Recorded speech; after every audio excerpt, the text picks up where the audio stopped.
Hello friends, welcome to Educare Science Solutions. Today we are going to discuss about the intrusive igneous bodies, which are mainly of two types, concordant and discordant. Intrusive igneous rocks, सबसे पहले हमें पता होना चाहिए कि igneous rocks क्या होती हैं।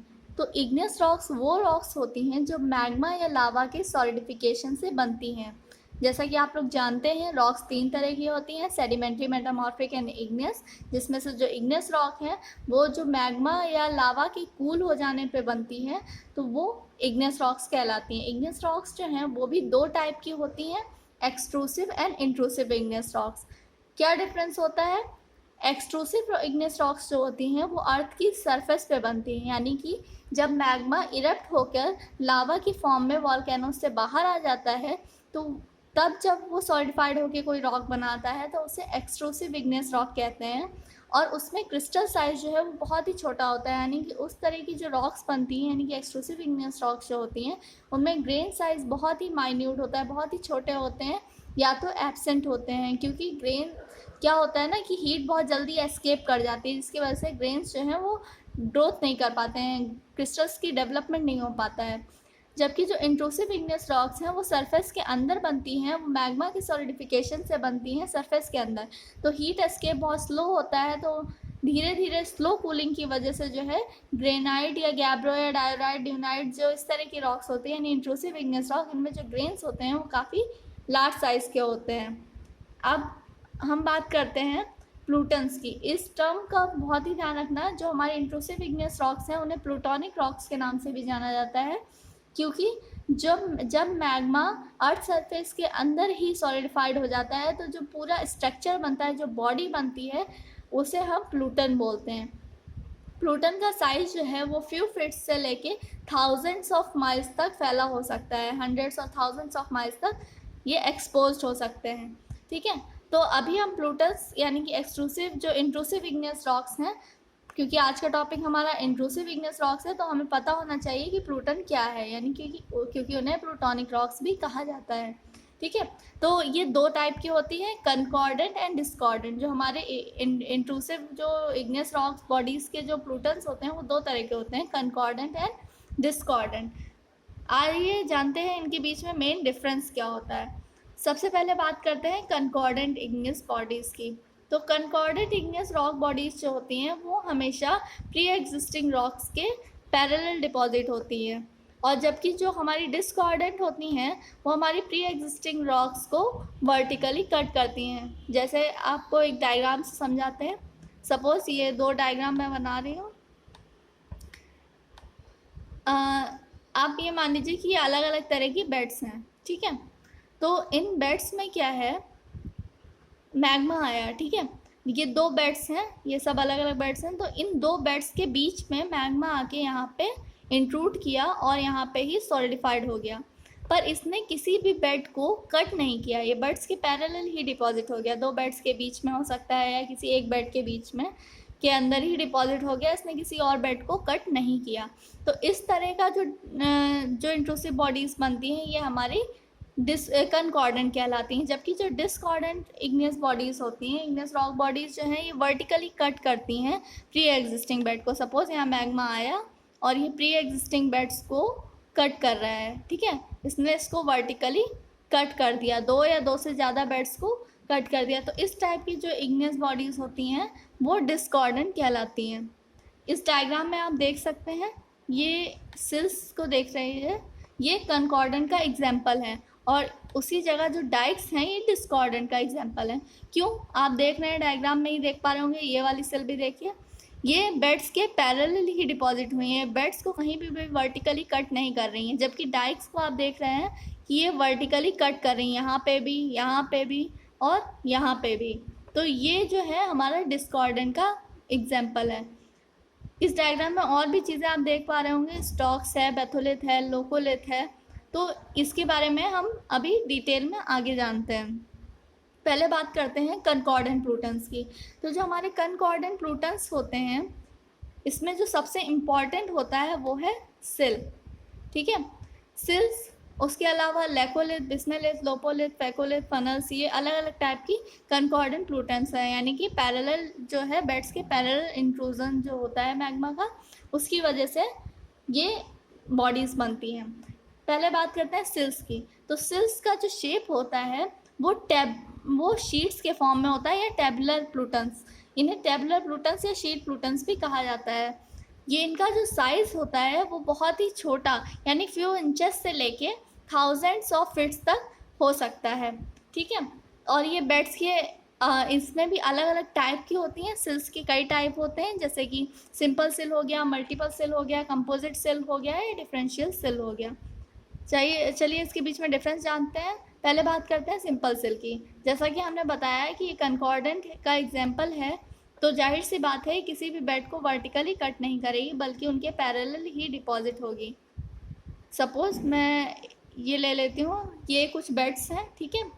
इन बेड्स में क्या हुआ, यहाँ पे मैग्मा का इंट्रूजन हुआ, किसी एक टाइप के मैग्मा का इंट्रूजन हुआ एक बार, ठीक है। यहाँ पे ये सॉलिडिफाइड हो गया, ठीक है, ये मैग्मा सॉलिडिफाइड हो गया। तो ये जो सेल बनी ये हमारी सिंपल सेल है, यानी एक ही बार मैग्मा आया और एक ही बार सॉलिडिफाइड हो गया एक ही टाइप का मैग्मा, तो ये हो गई हमारी सिंपल सेल। फिर सपोज ये सॉलिडिफाइड हो गया और कुछ समय बाद मैग्मा फिर से आया, ठीक है। मैग्मा फिर से आया, नीचे से कहीं से मैग्मा आया और वापस से इसी सेल के अलोंग वो फिर से डिपॉजिट हो गया।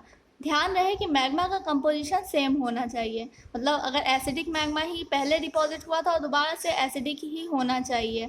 फिर अगर सपोज़ ये डिपॉजिट हो गया, फिर ये सॉलिडिफाइड हो गया, फिर कुछ समय बाद मैग्मा आया और फिर से वो यहीं पे इसी के अलोंग डिपॉजिट हो गया। तो इस तरह की जो कई बार इंजेक्शन होने से जो सिल्स बनती हैं ये हमारी मल्टीपल सिल कहलाती हैं, लेकिन मेन पॉइंट ये है कि इनका जो कंपोजिशन है वो चेंज नहीं होना चाहिए।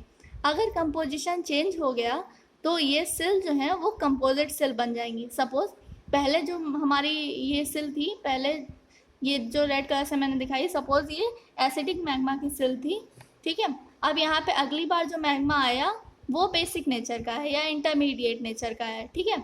तो ये यहाँ पे इसी प्री एग्जिस्टिंग जो सेल थी, पुरानी जो पहले डिपॉजिट हुई थी सेल, उसी के अलोंग ये भी डिपॉजिट हो गई, ठीक है। ये भी इंक्लूड किया यहाँ पे मैग्मा और यहीं पे डिपॉजिट हो गया, यहीं पे सॉलिडिफाइड हो गया।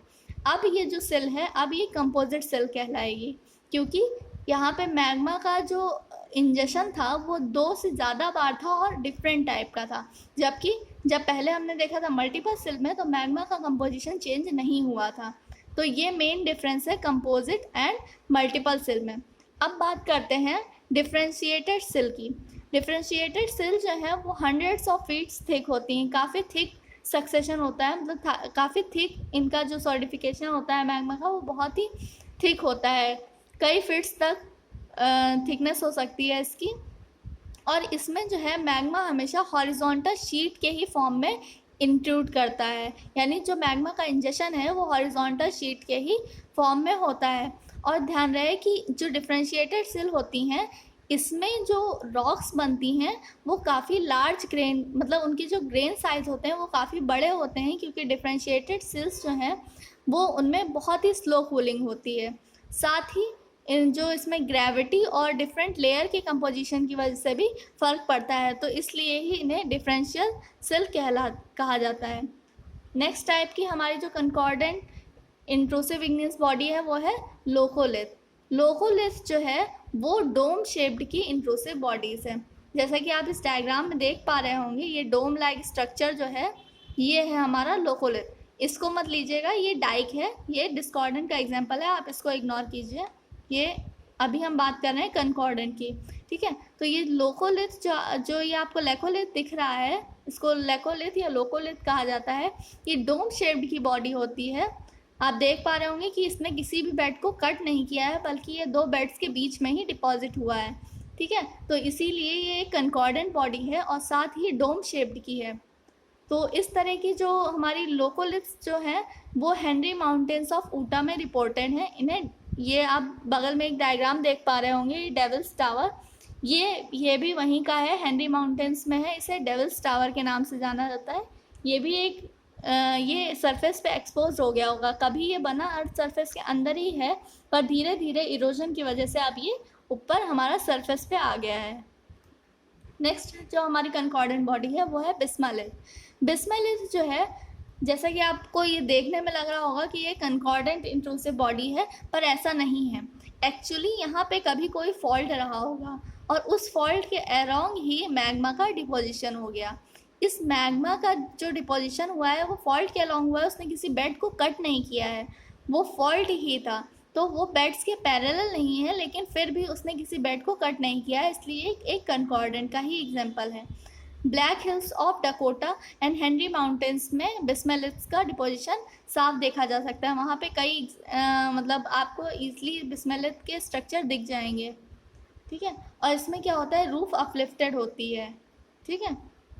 नेक्स्ट जो हमारा है यह है लोपोलिथ। लोकोलिथ और लोपोलिथ में अक्सर लोग कंफ्यूज होते हैं। लोपोलिथ, जैसे कि हमने बताया था कि जो लोकोलिथ था हमारा वो डोम शेप्ड की बॉडी थी, जबकि लोपोलिथ जो है वो बेसन शेप्ड का होता है, कुछ इस टाइप का, ठीक है। कंफ्यूज मत होइएगा। ये जो हमारा बेसन शेप्ड का स्ट्रक्चर है ये हमारा लोपोलिथ है, जबकि जो हमने पहले पढ़ा था वो था लोकोलिथ, ठीक है। लोकोलिथ डोम शेप का होता है और लोपोलिथ बेसन शेप का। आप देख पा रहे होंगे ये दो बेड्स के बीच में है, इसने किसी बेड को कट नहीं किया है और ये बेसन शेप का है। तो डुलुथ लोपोलिथ जो है मिनीसोटा में रिपोर्टेड है। और नेक्स्ट जो है वो है हमारा फैकोलिथ। फैकोलिथ्स जो है ये क्रेस्टेड एंटीक्लाइंस और सिंक्लाइंस शेप के होते हैं, जैसे कि लेंस आपने देखे होंगे, कुछ इस टाइप के लेंस होते हैं, ये एक्चुअली इस टाइप की बॉडीज़ होती हैं। ये जहाँ पे भी रॉक स्ट्रेटा यानी प्री एग्जिस्टिंग जो रॉक स्ट्रेटा है वो बहुत ही कॉन्वोल्यूटेड होती है, यानी काफ़ी ज़्यादा उसमें क्रेस्ट होते हैं, एंटीक्लाइन सिंक्लाइन स्ट्रक्चर्स होते हैं।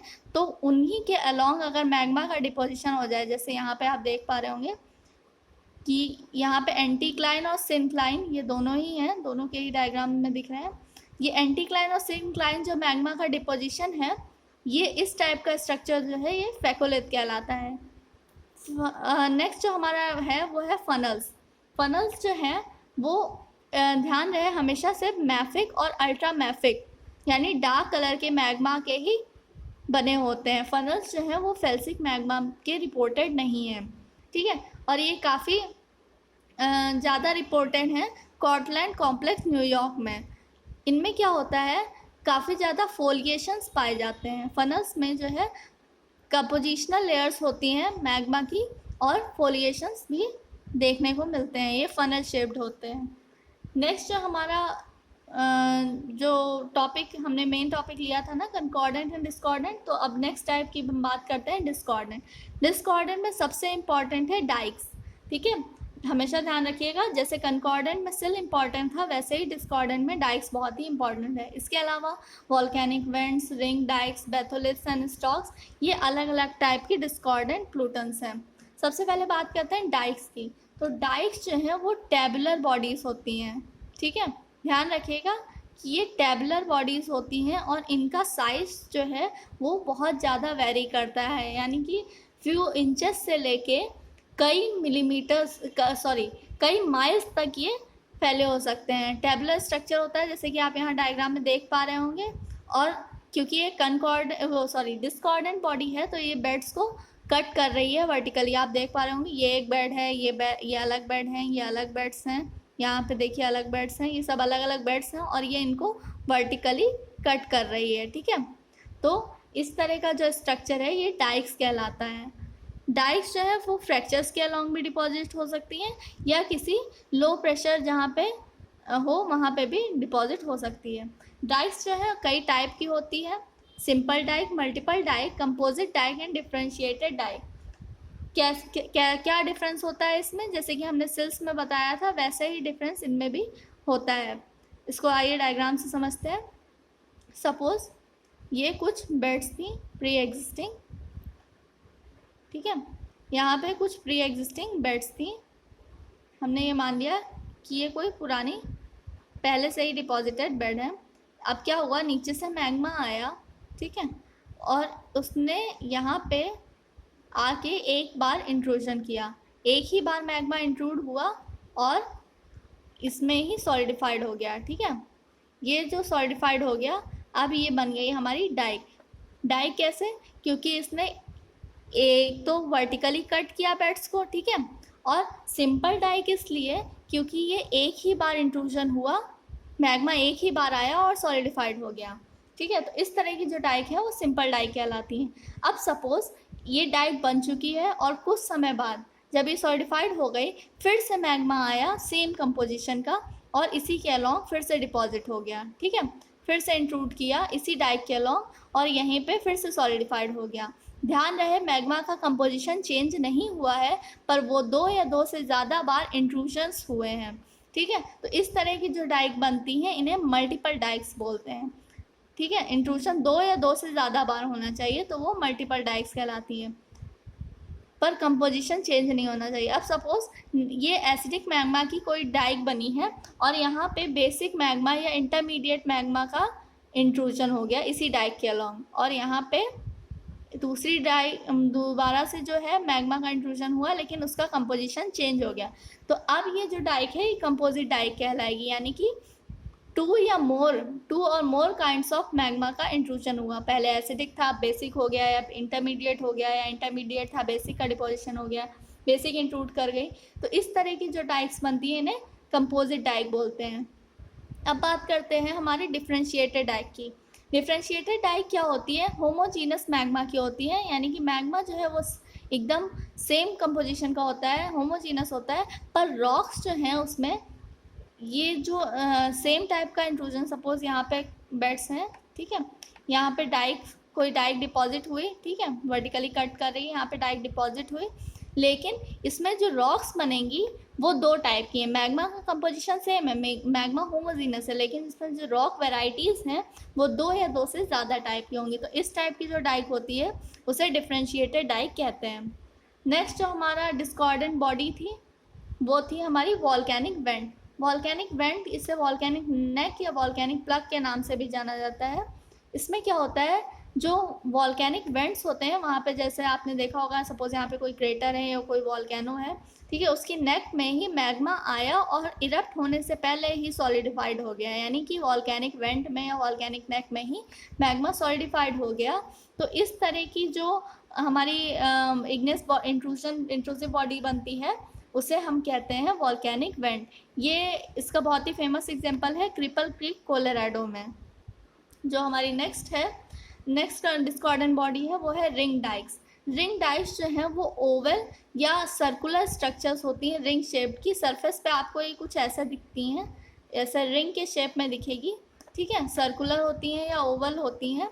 और ये बनती कैसे है, सपोज नीचे से मैग्मा चैम्बर है और ये सर्कुलर पाथ से ही ऊपर आती हैं, इसलिए ऊपर सरफेस पे सर्कुलर दिखती हैं। इनका साइज़ भी काफ़ी ज़्यादा हो सकता है, मतलब थाउजेंड्स ऑफ फीट्स तक हो सकता है, ठीक है। अब बात करते हैं बेथोलिथ्स एंड स्टॉक की।